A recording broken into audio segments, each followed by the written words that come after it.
Hacking শব্দটি অনেকের কাছেই আতঙ্ক বা আগ্রহের বিষয়। হ্যাকিং কি, ইথিক্যাল হ্যাকিং কি, আপনি একজন সম্পূর্ণ হ্যাকার হতে গেলে কি কি করা প্রয়োজন এবং হ্যাকিং থেকে কিভাবে নিজেকে সুরক্ষিত রাখবেন এবং পরিপূর্ণ হ্যাকার হতে গেলে আপনার কতদিন সময় লাগতে পারে, এই সকল তথ্যই জানাবো আজকের পুরো ভিডিও জুড়ে। তার আগে হ্যাকিং সম্পর্কে পূর্ণ ধারণা থাকা। সোজা কথায় বলতে গেলে অনলাইন জগতে অন্যের কিছু প্রাইভেট জিনিস তার পারমিশন ছাড়া লুকিয়ে সেটিকে দেখা, তার উপর দখলবাজি করা বা লুটপাট করাকেই হ্যাকিং বলা হয়। সেটা হতে পারে social site, online bank account, CC camera থেকে শুরু করে আপনার গাড়ির ট্র্যাকিং পর্যন্ত যত কিছুই আপনি অনলাইনে করছেন সব কিছু। অনেকেই মুভিতে দেখে থাকবেন বা অনেকের ধারণা আছে রাগ করে কম্পিউটারের সামনে বসে কিবোর্ডের উপর ঝড় তুলে কম্পিউটার স্ক্রিনের উপর বেশ কিছু লেখা উঠলেই একটি সাইট হ্যাকিং হয়ে যায়। বিষয়টি এতটাও সোজা না, আবার বিষয়টি এতটাও কঠিন না। তাহলে চলুন আরেকটু গভীরে যাওয়া যাক। বর্তমানে অনেক হ্যাকিং সিস্টেম থাকলেও উল্লেখযোগ্য বা জনপ্রিয় হ্যাকিং সিস্টেম হচ্ছে তিনটি, যার মধ্যে নাম্বার 1 হচ্ছে ম্যালওয়্যার বা injecting device, number 2 social engineering বা ফিশিং, নাম্বার 3 হচ্ছে ক্র্যাকিং পাসওয়ার্ড। প্রথমে আসা যাক নাম্বার 3, ক্র্যাকিং পাসওয়ার্ড। এই হ্যাকিংগুলি সাধারণত বিভিন্ন ধরনের অ্যাপস এবং সফটওয়্যারের মাধ্যমে করা হয়, যেগুলির ভিতরে লক্ষ কোটি পাসওয়ার্ড সেট করা থাকে এবং এই সফটওয়্যারগুলি অ্যাপ্লাই করার পর সেই লক্ষ কোটি পাসওয়ার্ডের ভিতর যদি পাসওয়ার্ড ম্যাচিং করে যায় তাহলে সহজেই একটি ইউজারের পাসওয়ার্ড হ্যাকিং করা সম্ভব। বিশেষ করে এই সফটওয়্যার বা অ্যাপসগুলি আগে ব্যবহার করা হতো যেখানে পাসওয়ার্ড রিলেটেড হ্যাকিং থাকতো।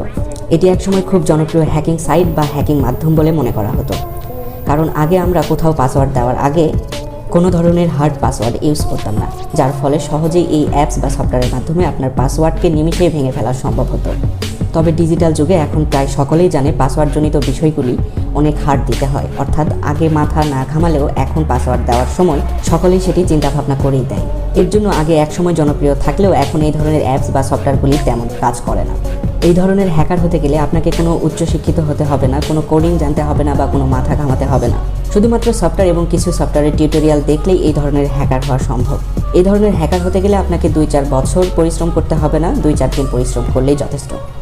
এবার আসা যাক নাম্বার 2, সোশ্যাল ইঞ্জিনিয়ারিং বা ফিশিং সাইট।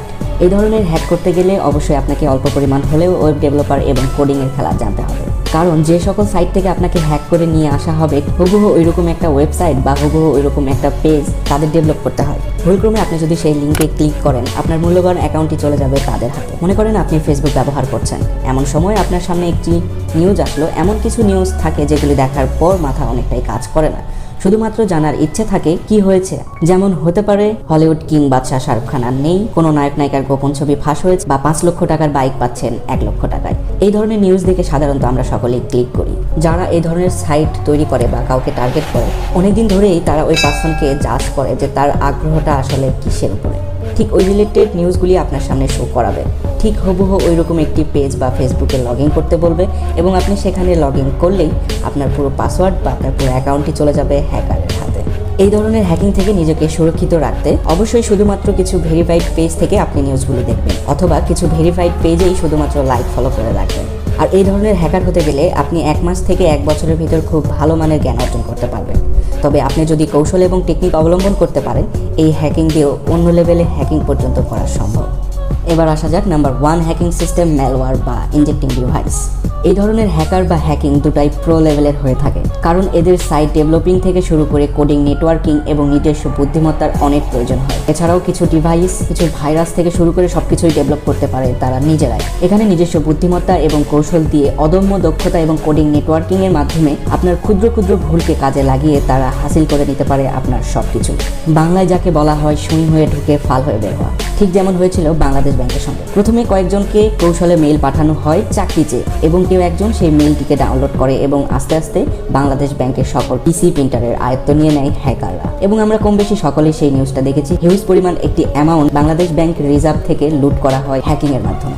তাহলে বুঝতেই পারছেন এই ধরনের হ্যাকিং কতটা ডেঞ্জারাস বা ঝুঁকিপূর্ণ হতে পারে। তবে এই ধরনের হ্যাকিং শেখার জন্য কোনো বয়স সীমা নির্ধারিত নেই। এখানে হ্যাকিং, কোডিং এবং বুদ্ধিমত্তার পরিচয় যে যত বেশি দিতে পারবে তার হ্যাকিং স্কিল বা সে তত বড় হ্যাকার হতে পারবে। তবে আনুমানিক এই ধরনের হ্যাকার হতে গেলে 10, 15 বা 20 বছর পর্যন্ত সময় লেগে যেতে পারে। আগের যেই দুটি হ্যাকিং এর কথা বললাম, ক্র্যাকিং পাসওয়ার্ড বা ফিশিং, এই দুটি মনে করেন সার্কাসে চোখে ভিলকি লাগিয়ে জাদু দেখানোর মতো। আর নাম্বার 3 যেই হ্যাকিং এর কথা বললাম এটা পুরোটাই ব্ল্যাক ম্যাজিকের মতো, এটা সম্পূর্ণ রিয়েল হ্যাকিং সোর্স। তবে তারা সাধারণত এই বড় অভিজ্ঞতা আমাদের মতো ছোট ইউজারের ক্ষেত্রে কাজে লাগাবে না, অর্থাৎ তাদের 15-20 বছরের অভিজ্ঞতা সাধারণ কোনো কাজের জন্য সময় তারা ব্যয় করে না। আর যদি কোনো কারণে আপনাকে তারা টার্গেট করে থাকে তাহলে ধরে নিতে হবে তারা আপনাকে ব্রাশ করে নেবে। এখন প্রশ্ন হচ্ছে, তারা যেহেতু বড় হ্যাকার বা হ্যাকিং করে, তারা হ্যাকিং করে কোথায়? অনেক বড় বড় জায়গা বা অনেক বড় বড় কোম্পানিতে। সেখানেও নিশ্চয়ই হ্যাকিং বা হ্যাকাররা থাকে। তাহলে কিভাবে হ্যাকিংটা সম্ভব হয়? নর্মাল একটা উদাহরণ দিয়ে যদি আপনাদেরকে বলি, সাধারণত দাবা খেলায় দুই পক্ষের সমান পাওয়ার থাকে। সবাই চুপ করে সেই সুযোগটার অপেক্ষায় থাকে কখন সে একটি ভুল চাল দিবে, এবং একটি ভুল চাল দেওয়া মানে তার রাজা মন্ত্রী থেকে শুরু করে পুরো রাজত্বই গায়েব হয়ে যাবে। ঠিক হ্যাকিংয়ের ক্ষেত্রে এমনটাই ঘটে। বড় বড় হ্যাকাররা যখন তাদের ভিতর দ্বন্দ্ব তৈরি করে, ঠিক এমনটাই সুযোগ বা পন্থা অবলম্বন করে থাকে তারা। এই তো গেল হ্যাকিং সাইড। এবার আসা যাক হ্যাকারের কিছু ধরন নিয়ে। হ্যাকাররা সাধারণত 3 ধরনের হয়ে থাকে: হোয়াইট, গ্রে এবং ব্ল্যাক হ্যাকার। হোয়াইট হ্যাকার নিজের স্বার্থের জন্য কোনো ধরনের হ্যাক করে না, বরং তারা ব্যক্তি, কোম্পানি বা কোনো প্রতিষ্ঠানের কোনো দুর্বল জায়গা থাকলে তারা সেই ব্যক্তি, প্রতিষ্ঠানকে জানিয়ে দেয় যে আপনার এই সাইটের এই প্রবলেম রয়েছে, যার কারণে সাইটটি হ্যাক হতে পারে বা হ্যাক হওয়ার সম্ভাবনা আছে। অর্থাৎ তাদের অভিজ্ঞতাটা তারা ভালো কাজের জন্য ব্যয় করে। এদেরকে বলা হয় হোয়াইট হ্যাকার। এবং গ্রে হ্যাকার। গ্রে হ্যাকাররা সাধারণত হোয়াইট হ্যাকারদের মতোই আচরণ করে, তবে তারা অনেক সময় নিজের স্বার্থে খারাপ কিছুও করে থাকে। একেই বলা হয় গ্রে হ্যাকার। আর ব্ল্যাক হ্যাকার হোয়াইট হ্যাকারের সম্পূর্ণ বিপরীত। তারা কখনো তাদের অভিজ্ঞতাটাকে ভালো কাজের জন্য ব্যয় করে না, অর্থাৎ নিজের স্বার্থে বা কিছু অর্থের জন্য কোনো কোম্পানি, ব্যক্তি বা প্রতিষ্ঠানকে তারা বিপদে ফেলে হ্যাকিংয়ের মাধ্যমে। এই তো গেল হ্যাকিং বা হ্যাকার। এবার আসা যাক ভিন্ন টুইস্টে। আমরা কম বেশি সকলেই জানি বা দেখে থাকি, অনেক সময় পুলিশ, ডিবি বা র্যাব বা বাংলাদেশ প্রশাসন সহজেই সোশ্যাল ক্রাইমগুলোকে তারা বের করতে পারে বা ট্র্যাক করতে পারে বা আপনার লোকেশন ট্র্যাক করতে পারে। তাহলে তারা কি অনেক বড় ধরনের হ্যাকার? এই প্রশ্নের অ্যান্সার দিচ্ছি, তার আগে আপনাদের ছোট্ট করে বলে নিই ইথিক্যাল হ্যাকিং কি। ইথিক্যাল হ্যাকিং হচ্ছে আপনি একজন হ্যাকার এবং আপনার সম্পূর্ণ এক্সপিরিয়েন্স এবং অভিজ্ঞতাকে কাজে লাগিয়ে একটা কোম্পানিকে প্রোটেক্ট করা।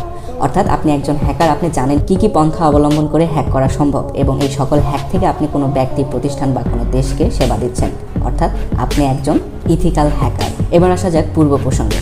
তাহলে বাংলাদেশের সাইবার প্রশাসন বা সরকারি প্রশাসনরা কি অনেক বড় হ্যাকার? না, তারা এক ধরনের ইথিক্যাল হ্যাকার। তারা দেশকে প্রোটেক্ট করে, তবে তাদেরকে হ্যাক করতে হয় না। কারণ বড় বড় যত কোম্পানি আছে যারা বাংলাদেশে বিজনেস করে অনলাইনের মাধ্যমে, তাদের সাথে গভর্নমেন্টের একটি চুক্তি থাকে যে তারা বাংলাদেশ থেকে যে পরিমাণ ইনফরমেশন নেবে তার একটা ডকুমেন্ট বাংলাদেশ প্রশাসনের কাছে থাকবে। অর্থাৎ বাংলাদেশের যত ফেসবুক অ্যাক্টিভিটি থেকে শুরু করে বিভিন্ন অনলাইন প্ল্যাটফর্মের যত অ্যাক্টিভিটি আছে, সকল ইনফরমেশনের একটি ডকুমেন্ট বাংলাদেশ প্রশাসনের কাছে থাকে। তাহলে বুঝতেই পারছেন বাংলাদেশের প্রশাসনরা কিভাবে ট্র্যাকিং করে বা কিভাবে সাইবার ক্রাইম থেকে সকলকে রক্ষা করে। এখান থেকে বড় শিক্ষণীয় বিষয় একটি, সেটি হচ্ছে আপনি যে অনলাইনে বাবু, ময়না, টিয়া, জানকে ছবি, ভিডিও বা অডিও পাঠাচ্ছেন, সেখানে কিন্তু আরও একজনের নজরদারি থাকে। So be careful. বুঝো না এই ব্যাপারটা? হ্যাকিং কি, কিভাবে হ্যাকিং করা হয় এবং কিভাবে হ্যাকিং থেকে নিজেকে সুরক্ষিত রাখবেন সেটি নিয়ে আলোচনা করেছি, তবে ডিপলি কোনো বিষয়ের উপর ফোকাস করতে পারিনি, যেমন মোবাইল হ্যাকিং, ফেসবুক হ্যাকিং, পিসি হ্যাকিং, নেটওয়ার্কিং হ্যাকিং। এগুলি নিয়ে পরবর্তী কোনো ভিডিওতে আবারও দেখা হবে আপনাদের সাথে। আজকের ভিডিও এ পর্যন্তই। ভিডিওগুলি মিস করতে না চাইলে চ্যানেলটিকে অবশ্যই সাবস্ক্রাইব করে রাখবেন। ধন্যবাদ সবাইকে।